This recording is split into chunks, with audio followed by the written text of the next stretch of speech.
신명기 32장 1절에서 17절까지, 신명기 32장 1절에서 17절까지, 원래 32장 1절에서 43절까지 이 모세의 노래라는 제목이 붙었잖아요.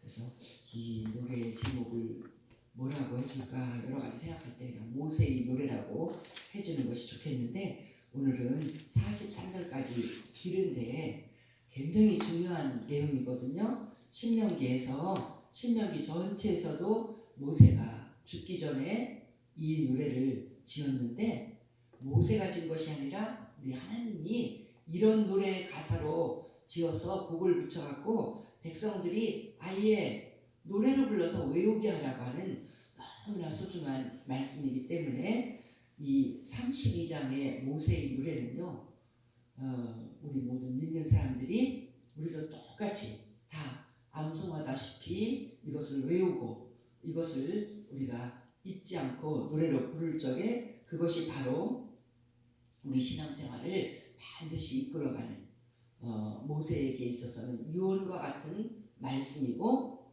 또 하나님이 백성에게 모세를 통해서 주시는 마지막 말씀이며 영원히 잊지 말고 모든 믿는 사람들이 기억하라고 하는 그런 귀중한 모세의 노래이기 때문에 이 모세의 노래를 1~2로 나눠서, 길어서 1~2로 나눠야 돼요.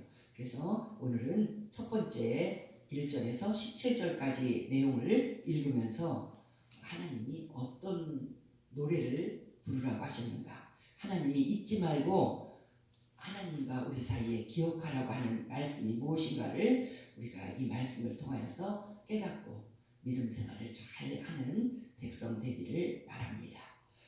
32장 1절에서 17절까지 교독하겠습니다. 하늘이여 귀를 기울이라. 내가 말하리라. 땅은 내 입의 말을 들을지어다. 내 교훈은 비처럼 내리고 내 말은 이슬처럼 맺히나니 연한 풀 위에 가는 비가 같고 채소 위에 단비 같도다. 내가 여호와의 이름을 전파하리니 너희는 우리 하나님께 위엄을 돌릴지어다. 그는 반석이시니 그가 하는 일이 완전하고 그의 모든 길이 정의롭고 진실하고 거짓이 없으신 하나님이시니 공의로우시고 바르시도다. 그들이 여호와를 향하여 악을 행하니 하나님의 자녀가 아니요 흠이 있고 삐뚤어진 세대로다. 어리석고 지 없는 백성아, 여호와께 이같이 보답하느냐? 그는 네 아버지시오 너를 지으신 이가 아니시냐? 그가 너를 만드시고 너를 세우셨도다. 옛날을 기억하라. 역대의 연대를 생각하라. 내 아버지에게 물으라. 그가 내게 설명할 것이요 내 어른들에게 물으라. 그들이 내게 말하리로다. 지극히 높으신 자가 민족들에게 기업을 주실 때에, 인종을 나누실 때에 이스라엘 자손의 수요대로 백성들의 경계를 정하셨도다. 여호와의 분깃은 자기 백성이라. 야곱은 그가 택하신 기업이로다. 여호와께서 그를 황무지에서 짐승이 부르짖는 광야에서 만나시고 호위하시며 보호하시며 자기의 눈동자같이 지키셨도다. 마치 독수리가 자기의 보금자리를 어지럽게 하며 자기의 새끼 위에 너풀거리며 그의 날개를 펴서 새끼를 받으며 그의 날개 위에 그것을 엎는 것 같이, 여호와께서 홀로 그를 인도하셨고 그와 함께한 다른 신이 없었도다. 여호와께서 그가 땅의 높은 곳을 타고 다니게 하시며 밭에 소산을 먹게 하시며 반석에서 꿀을, 굳은 반석에서 기름을 빨게 하시며 소의 엉긴 젖과 양의 젖과 어린 양의 기름과 바산에서 난 순양과 염소와 지극히 아름다운 밀을 먹이시며 또 포도즙에 붉은 술을 마시게 하셨도다. 그런데 여수론이 기름짐에 발로 찼도다. 내가 살찌고 비례하고 윤택함에 자기를 지으신 하나님을 버리고 자기를 구원하신 반석을 업신여겼도다. 그들이 다른 신으로 그의 질투를 일으키며 가증한 것으로 그의 진노를 격발하였도다. 그들은 하나님께 제사하지 아니하고 귀신들에게 하였으니 곧 그들이 알지 못하던 신들 근래에 들어온 새로운 신들 너희 조상들이 두려워하지 아니하던 것들이로다. 아멘. 오늘 읽은 앞부분의 17절까지의 이 내용은 제일 잘 표현해 주는 것이 뭐냐면 15절이에요. 여수론이 기름짐의 발로 찼도다. 그래서 이 모세의 노래 1번에 특별히 앞쪽에 제목을 붙인다면 여수론이 기름짐의 발로 찼도다. 이 말씀을 노래를 만들어 주기 전부터 우리 하나님이 백성의 이런 그 성품, 경향 그것을 우리 하나님이 다 아시고 이 노래를 짓게 하셨는데 31장의 19절에 보면요. 노래로 나를 위하여 이스라엘 자손에게 증거가 되게 하라. 노래를 지라고 우리 하나님이 명령하셨어요. 왜냐하면 왜 이 노래를 꼭 지어야 되냐면 그들이 어떻게 할 걸 하나님은 다 아신다는 거예요. 31장 20절에 보면은요. 적과 꿀이 흐르는 땅으로 이 가나안 땅에 지금 들어가기 직전이잖아요. 들어가서 내가 정복하고 잘 살게 하면 그들이 어떻게 변하는가. 하나님의 은혜로 잘 살게 되면 우리가 더 하나님을 잘 섬길 것 같잖아요. 안 그런다는 거예요. 이 사람들이 교만하고 비뚤어지고 더 하나님 앞에서 하나님을 발로 차는 말도 안 되는 일이 벌어진다는 거예요. 이걸 우리가 옛날부터 하는 말이 있잖아요. 물에 빠진 사람 건져놨더니 보따리 달라고 한다고. 그 사람의 생명을 건져놓고 그 사람에게 가장 귀한 것을 줬는데 아무것도 아닌 생명보다 아무것도 아닌 보따리 달라고 하는 식으로 이스라엘 민족은 어떻게 하냐면 인도하여 들인 후에 먹고 배부르고 살찌면 돌이켜 다른 신들을 섬기며 나를 멸시하여 내 언약을 어긴다. 들어가기 전부터 하나님은 다 아신다는 거예요. 그 31장의 내용이 다 그들의 속속들이 다 한다. 우리 부모도 자식 속을 모른다고 그래요. 근데 하나님은 우리 속을 다 아십니다. 왜냐하면 부모보다 더 우리를 만드셨기 때문에 어머니 뱃속에서부터 이런 여러 가지 성품을 가지고 우리를 만드셨기 때문에 인간을 아담과 하와서부터 근원적으로 만드셨기 때문에 인간이 얼마나 연약하고 얼마나 교만에 빠지기를 잘하고 그런 이 부족한 것인지를 알기 때문에 우리 하나님은 벌써 그렇게 은혜를 베푸시고 가나안 땅에 아직 들어가지도 않았는데 하나님 들어가기만 하면 더 잘할게요. 강력한 민족들을 쫓아내고 우리가 그 땅을 차지하고 살면 완전 하나님의 은혜이기 때문에 우리는 정말 하나님을 정말 온 마음을 다해 섬기겠습니다. 백성은 지금 그런 마음이거든요. 근데 우리 하나님은 다 알아요. 아니야, 너희들은 거기 가서 아무 문제 없이 살고 농사도 잘 되고 모든 것이 잘 돼서 잘 살면 분명히 나를 발로 찰 거야. 그리고 배반하고 나를 멸시하고 하나님이 언제나 도와주셨는데요. 내가 다 열심히 했지. 그러면서 하나님은 그 마음을 다 아시기 때문에 그래서 31장에 그래요. 인도하여 드리기 전에 오늘 나는 그들의 생각하는 바를 아노라. 우리 하나님이 머릿속에 들어가고 우리 마음속에 들어가고 다 아십니다. 우리 하나님이 부모는 내 육신의 부모는 속일 수 있어도 하나님은 속이지 못한다는 겁니다. 그래서 우리 하나님이 이렇게 노래를 져서 내가 너를 어떻게 사랑했는지 그런데 너는 얼마나 배반을 잘하는지 그거를 노래로 우리에게 가르쳐 주시는데 이것은 이스라엘 민족에게만 가르쳐 주는 게 아니라 바로 오늘 살아서 이렇게 열심히 예수를 믿는다고 왔다 갔다 하는 우리에게도 주시는 말씀입니다. 왜냐하면 이스라엘 민족이나 우리나 똑같은 인간이거든요. 똑같이 연약한 인간이기 때문에 우리에게도 이 가르쳐 주셔서 자손 대대로 이 노래를 부르게 한 것입니다. 32장 1절에 보면 하나님은 이 노래의 증인 내가 이런 노래를 가르쳤다. 너희들은 이 노래를 부르는데 이 노래에 증인이 있다. 이 하나님이 이 노래를 주셨고 증인은 누구냐면은 모든 것을 재판을 할 때도 두세 증인이 있어야 되잖아요. 그래야지 그게 그 판결이 완벽한데 우리 하나님은 증인을 하늘과 땅으로 삼았어요. 하늘이여 귀를 기울이라. 내가 말하리라. 땅은 내 입의 말을 들을지어다. 이 땅에서 어느 누구도 증인으로 삼을 만한 사람이 없잖아요. 그러니까 우리 하나님은 그래도 영원하고 변치 않을 것 같은 하늘과 땅을 증인 삼아서 내 말을 듣고 내 말이 옳은가 그른가 들어봐라. 이 백성들이 하는 일이 어떤 것인가, 그들이 정말 망할 수밖에 없는데 내가 얼마나 그들을 사랑하고 이끌고 있는가. 하늘 땅이 내 말에 증인이 되어다오. 이러면서 우리 하나님께서 노래를 하십니다.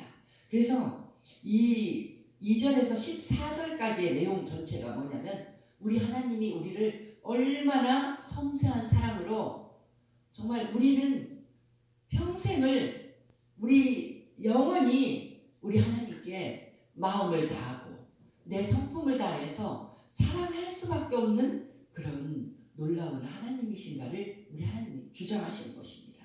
내가 인생들에게 잘못한 것이 뭐가 있는가? 나는 너희들에게 정말 복 준 것밖에 없다. 우리가요 이 세상에 인간으로 태어난 자체가 복입니다. 만물의 영장이잖아요. 돼지나 소로 우리 하나님이 만들어줬으면 어쩔 뻔했어요. 아무것도 아니잖아요. 우리 하나님이 우리에게 주신 복을 우리가 보겠습니다. 2절에서는 우리 하나님은 우리에게 축복의 말씀을 주셨다고 주장하십니다. 내 교훈은 비처럼 내리고 내 말은 이슬처럼 맺히나니 연한 풀 위에 가는 비 같고 채소 위에 단비 같다. 그래서 지금도 요즘도 비가 내리지만 봄비처럼 가늘게 연한 풀 위에 가는 비 같이 비가 보슬보슬 내리면 우리가 보기에도요, 저 화초가 얼마나 잘 자랄까. 우리가 보는 것은 지금 도시에서 농작물을 많이 못 봐도요, 화초가 얼마나 더 잘까. 막 폭우가 쏟아지면 그런 것들도 막 부러지고 쓰러지잖아요. 우리 하나님의 말씀이 그렇게 만물을 소생하게 하고 우리 인생이 피어나게 하고 그 말씀을 들으면 위로받고 그 말씀을 들으면 용기가 서고 그 말씀을 들으면 잘못된 내가 고쳐지고 정말 놀라운 생명의 말씀으로 우리에게 복을 주셨다는 것입니다. 이 아침에 하나님의 말씀을 듣는 우리는 복된 사람입니다. 말씀 잘 듣고 정말 채소 위에 단비와 같은 그 말씀을 듣고 우리 인생이 아름답게 피어나기를 축복합니다. 우리 하나님의 복은 첫째로 하나님의 말씀입니다. 성경 말씀입니다. 이제 또 우리 하나님은 우리를 이끄시는데 반석과 같은 하나님은 우리를 완벽한 공의로 이끄십니다. 하나님이 비뚤어지게 이끄시는 것이 아니라 우리 하나님의 성품이 완전하고 4절에 나타나죠. 그의 모든 길이 정의롭고 진실하고 거짓이 없으신 하나님이시니 공의로우시고 바르시도다. 우리 하나님은 거짓말을 못하셔요. 그래서 성경에 있는 모든 말씀은 변함이 없는 영원히 변치 않는 진리인 것입니다. 그래서 우리가 두렵고 떨림으로 이 말씀을 읽는 거잖아요. 그래서 우리 하나님은 우리를 이끌 때도 정의롭고 진실하고 거짓이 없고 공의롭게 우리를 이끌고 계십니다. 그래서 우리 하나님이 이 공의로 이집트에서 노예 생활을 하고 있는 이스라엘 민족을 그들이 부당하게 이들의 이 노동력을 착취하고 그들에게 돈도 주지 않고 그들을 때리며 그들이 아들을 낳으면 나이가 물에 버리라고 하고 얼마나 압제와 고통이 심한 노예 생활입니까? 우리 공의로우신 하나님이 이집트의 왕 파라오의 맏아들까지 죽게 하는 그런 놀라운 이런 우리 하나님이 10가지 재앙을 내리심으로 이스라엘 민족을 그 불의하게 그들을 압제하는 그 땅에서 건져내신 것입니다. 하나님의 공의로 우리 하나님이 이끌어내신 것입니다. 공의로 우리를 다스려 주시는 놀라운 복된 하나님이십니다. 이 하나님은 또 어떤 분이십니까? 6절에 보니까 이 하나님은 우리 아버지라는 거예요. 너를 지으심이라는 거예요. 그래서 이 하나님께 보답을 잘못하면 우리 하나님이 6절에 어리석고 지혜 없는 백성아 여호와께 이같이 보답하느냐. 우리 하나님이 이걸 아예 노래로 부르게 하고 우리가 늘 어리석고 지혜가 없어서 하나님께 보답을 제대로 못하고 있어요. 내가 예수를 믿을 때 제일 처음 깨닫고 난 그런 거 생각도 안 했는데 깨닫고 회개의 눈물을 흘린 것이 바로 이거예요. 우리 하나님이 이렇게도 귀하신 분인데 내가 여태까지 인생을 살면서 대학교 1학년 때니까 한 20년을 살았나 봐요. 인생을 살면서 하나님께 내가 보답해 줄 게 하나도 없네. 우리 부모님한테는 고맙다고 여겨서 내가 무슨 고맙다는 생각도 하고 선생님 고맙다고 여기고 친구도 너무 고맙고 좋다고 여겨서 내가 친절하게 잘해주려고 했는데 하나님께는 해준 게 하나도 없어요. 이런 우리 하나님이 어리석고 지혜 없는 백성아 여호와께 이같이 보답하느냐. 여호와가 누군 줄 알고 여호와가 누구십니까? 6절에서 우리에게 가르쳐줍니다. 우리 아버지라는 거예요.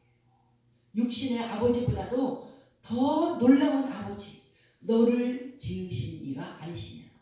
우리 하나님하고 내가 상관없을 수가 없습니다. 우리 각자가 다 성격도 다르고 능력도 다르고 뭐 여러 가지 은사도 다 다르잖아요.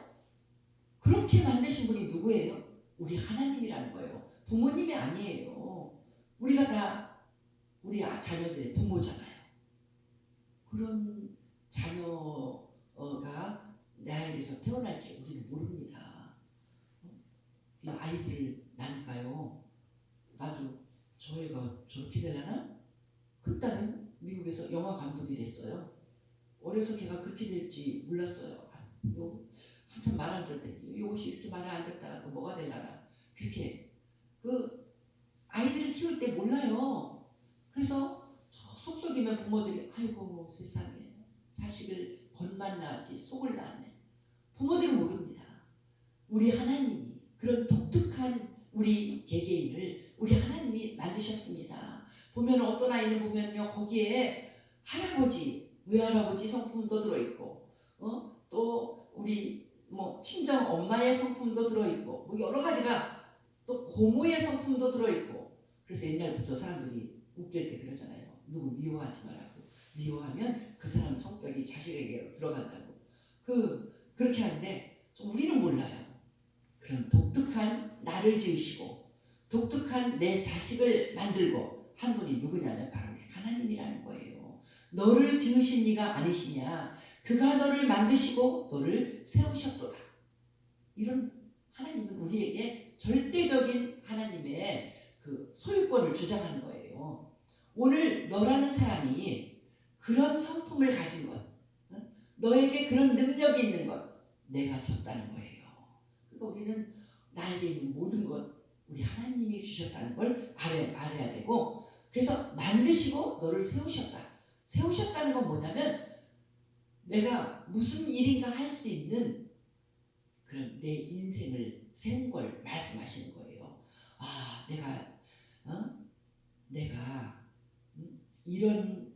내가 내 인생을 돌이켜볼 때 나 대단했어. 대단한 일을 내가 했어.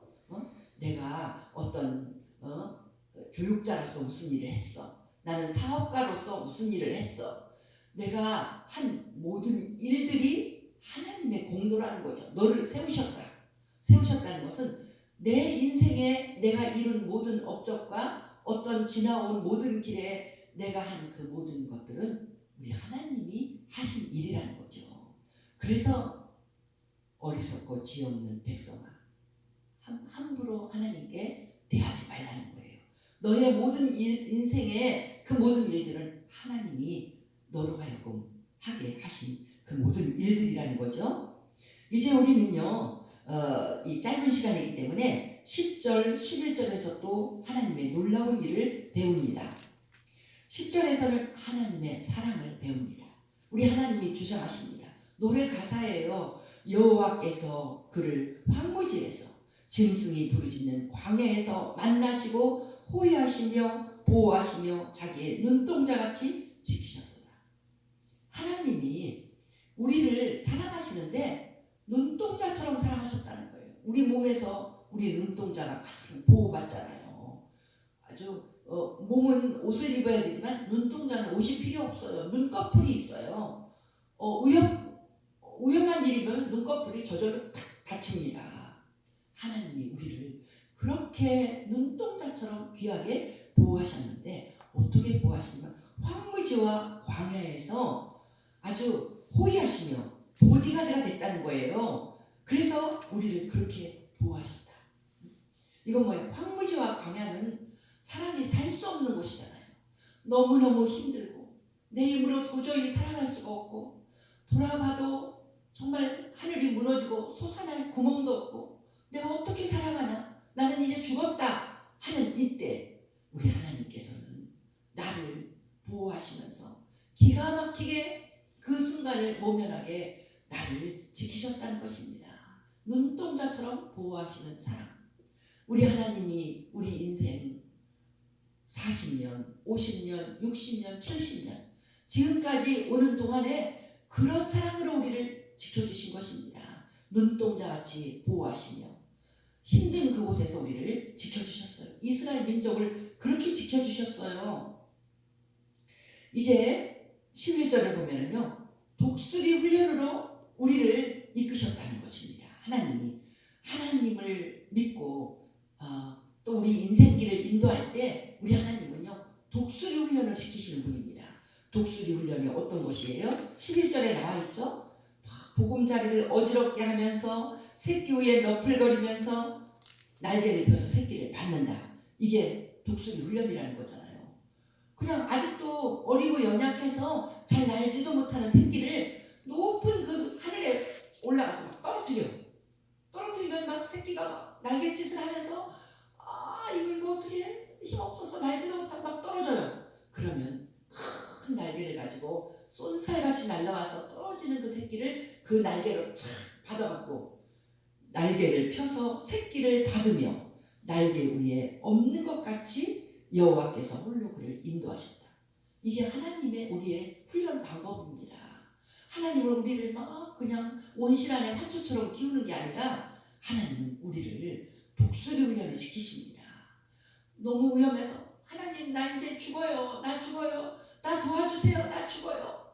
우리가 외마디 소리를 지를 때까지 그렇게 기도할 때까지 우리 하나님은 우리를 훈련시키는 것입니다. 그래서 우리가 죽었어요? 안 죽었잖아요. 그런 고비가 엄청 많았잖아요. 때로는 내가 병에 걸리기도 하고 때로는 경제적으로 너무 어려운 처지에 때로는 억울하게 많은 사람들에게 정말 인간적인 그 갈등으로 내가 정말 너무 억울하고 살 수가 없다. 이럴 때도 있었잖아요. 그런데 우리 하나님께서 그런 모든 고비 가운데서 내가 막 추락하면서 떨어지면서 힘들어할 때 우리 하나님이 그 고비 가운데 기도하게 하시고 우리 하나님께서 날개를 쫙 펴서 나를 받아서 그 고비가 지났으니까 우리가 오늘 웃고 살고 있잖아요.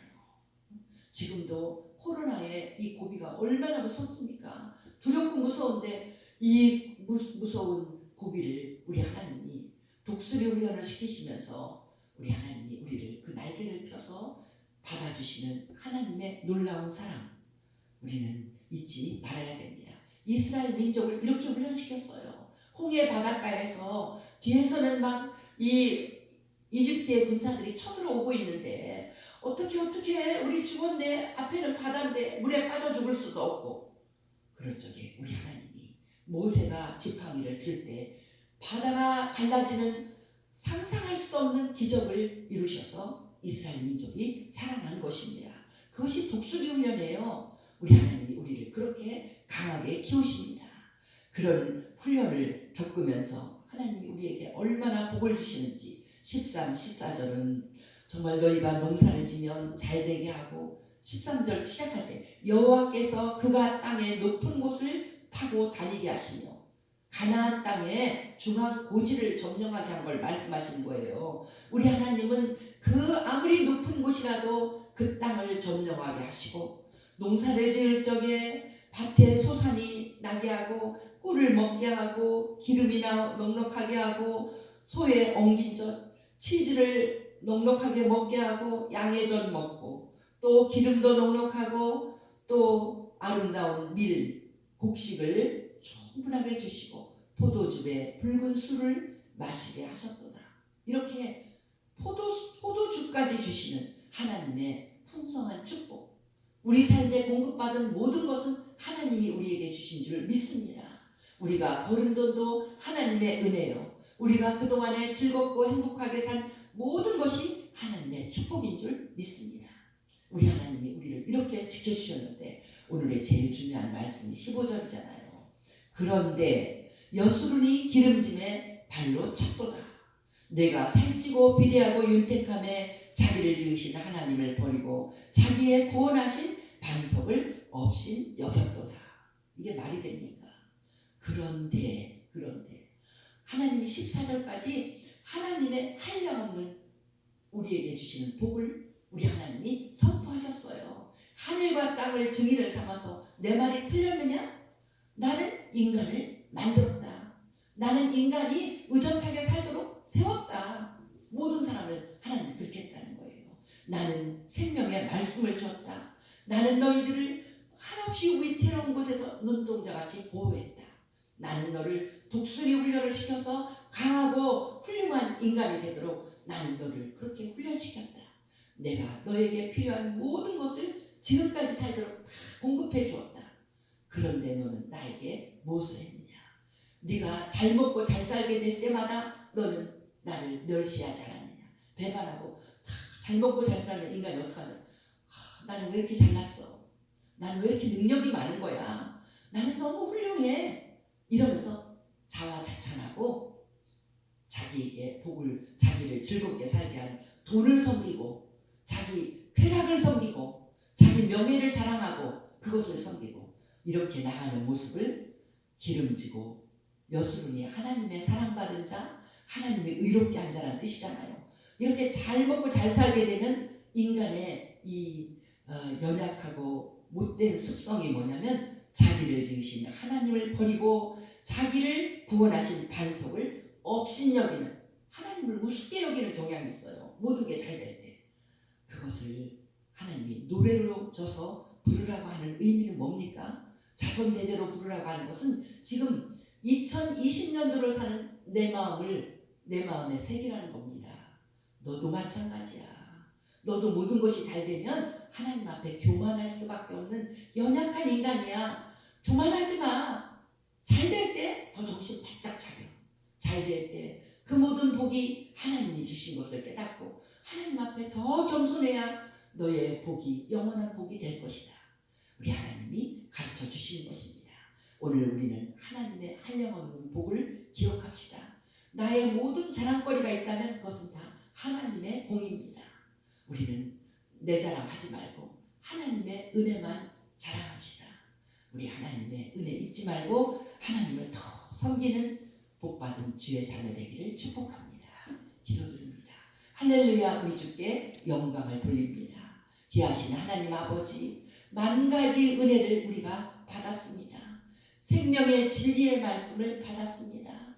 하나님이 나를, 우리 각자를 이렇게 특별한 사람으로 만들어주신 분은 우리 하나님이십니다.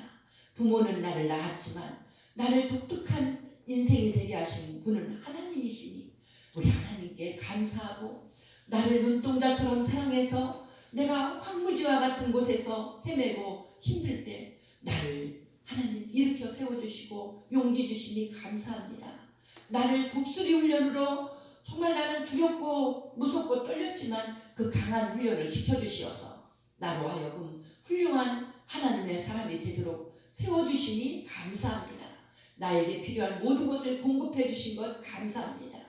항상 하나님 은혜 잊지 말고 내가 모든 것이 윤택하고 모든 필요한 것이 채워지고 행복하고 복된 삶을 살 때 더욱더 하나님 앞에 겸손하고 모든 것이 하나님의 은혜라고 고백하며 우리 하나님을 더 잘 섬기는 우리들 에게 축복하여 주시옵소서. 겸손이 우리의 복인 줄 믿습니다. 지금 이 시간 모든 것이 잘 돼서 교만한 모든 사람들 그 인생의 왕의 자리에서 내려오게 하시고 우리 하나님을 높이며 하나님께 감사하게 도와주시옵소서. 주님, 이 땅이 우리나라가 하나님의 축복을 받아서 세계에서 몇 째 안 가는 잘 사는 나라가 될 때 아버지 우리가 이렇게 교만해졌습니다. 하나님 다 버리고 우리가 정말 말도 안 되는 이런 인간의 모든 인권이 하나님보다 더 중요하다고 외치면서 아버지와 동성연애가 하나님의 법도보다 더 귀중한 인간의 가치라고 외치면서 아버지 우리가 교만 방자하오니 불쌍히 여기시고 망할 길로 가지 아니하고 하나님을 섬기고 하나님의 진리 앞에 고개 숙이게 도와주시옵소서. 복받는 개인과 국가 되게 도와주시옵소서. 귀하신 예수님 이름으로 기도드렸사옵나이다. 아멘. 아멘.